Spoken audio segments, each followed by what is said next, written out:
ধর্ম উপদেষ্টা ধর্মীয় সকল প্রতিষ্ঠানগুলোতে তার উপদেশ, তার দিক নির্দেশনার আলোকে পরিচালিত হবে।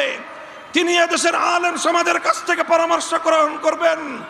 তার পরামর্শের ভিত্তিতে যদি ইসলামী অঙ্গনগুলোকে পরিচালনা করবার ক্ষেত্রে যে কেউ অন্তরায় হয় বলে আমরা প্রমাণ পাই, আমরা রাজপথে যে কোনো মূল্যে সেটাকে প্রতিহত করবো ইনশাআল্লাহ।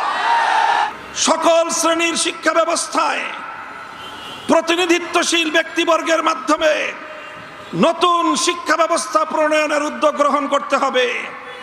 আপনারা সেই আওয়ামী দুঃশাসনের আমলের মতো বরাবর এদেশের ইসলামপন্থীদেরকে উপেক্ষা করে চলবেন। আমাদেরকে উপেক্ষা করার এই ধারা আমরা আর বেশি দিন চুপ করে বরদাস্ত করব না।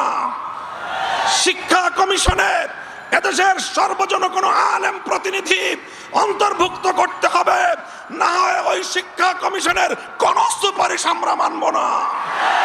বৈষম্যহীন শিক্ষা ব্যবস্থা প্রতিষ্ঠার স্পষ্ট দাবি জানাই।